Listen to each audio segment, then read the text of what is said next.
ফয়সাল, শুনলেন তো, দীর্ঘ ২০ বছর পর আমরা জানলাম যে তারেক রহমান যাচ্ছেন চট্টগ্রামে। আর নেতাকর্মীদের উচ্ছ্বাসের কথাও আমরা শুনেছি।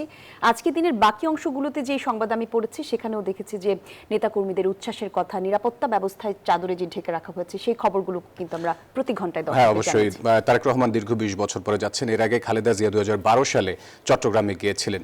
এই বিষয়টা নিয়ে আমরা একটু আমাদের সহকর্মীর সাথে যুক্ত হব এই বিষয়টি নিয়ে জানার জন্য। আমাদের সাথে যুক্ত হচ্ছেন সহকর্মী সাইফুল ইসলাম।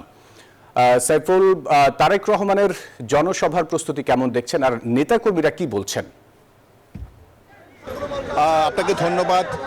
চট্টগ্রামের পলো গ্রাউন্ডে আগামীকাল যে ঐতিহাসিক জনসভা হবে সেই জনসভার যে প্রস্তুতি সেটি কিন্তু ইতিমধ্যেই প্রায় শেষ করা হয়েছে এবং এই মুহূর্তে কিন্তু মঞ্চের যে কাজগুলো সেই কাজগুলো করা হচ্ছে এবং এই চট্টগ্রামের যে ১৬টি আসনের যারা নেতাকর্মী রয়েছেন তারা কিন্তু ইতিমধ্যেই চট্টগ্রাম শহরে এসেছেন এবং অনেকেই কিন্তু ইতিমধ্যেই যে সমাবেশস্থল সেখানে কিন্তু তারা এসে যে সমাবেশস্থল ঘুরে যাচ্ছেন এবং তাদের সাথে আমার কথা হয়েছে। তারা বলছেন যে প্রায় ২১ বছর পর বিএনপি চেয়ারম্যান তারেক রহমান তিনি চট্টগ্রাম সফরে আসছেন এবং এই চট্টগ্রাম সফরে আসাকে কেন্দ্র করে তারা কিন্তু উজ্জীবিত হয়েছেন এবং তারা বলছেন যে আগামী দিনে তারেক রহমানের নেতৃত্বে বাংলাদেশে ধানের শীষের যে বিজয়ের সোপান শুরু হবে সেই বিজয়টি কিন্তু তারা এই চট্টগ্রামেও কিন্তু তারা সেখান থেকে তারা শুরু করতে চান। তারা বলছেন যে এর আগে যে আলিয়া মাদ্রাসা মাঠে যে সমাবেশ হয়েছিল সিলেটে তার চেয়ে তারা বড় সমাবেশ কিন্তু এখানে করতে চান এবং সেই জন্য তাদের যে সব ধরনের প্রস্তুতি সেটি কিন্তু তারা শেষ করেছেন এবং আইনশৃঙ্খলা বাহিনীর সদস্যরা তারাও কিন্তু তাদের যে নিরাপত্তা ব্যবস্থা সেটি প্রায় শেষ করেছে এবং এই শহরের মোড় থেকে শুরু করে প্রত্যেকটি রাস্তায় কিন্তু আইনশৃঙ্খলা বাহিনীর সদস্যদের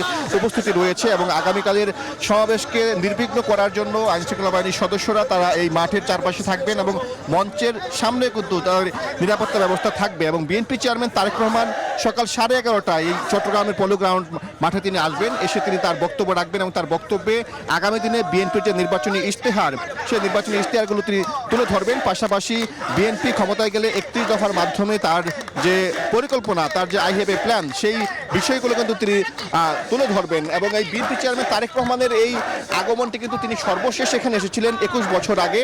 তখন কিন্তু তিনি দলের সিনিয়র যুগ্ম মহাসচিব ছিলেন।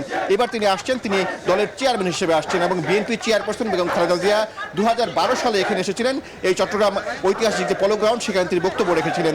শেষে বলা চলে যে ১৪ বছর পর আরেকটি জনসভায় তারেক রহমান বক্তব্য রাখছেন এখানে তার মায়ের অবর্তমানে। সাইফুল, আপনাকে ধন্যবাদ আমাদের সাথে যুক্ত হওয়ার জন্য।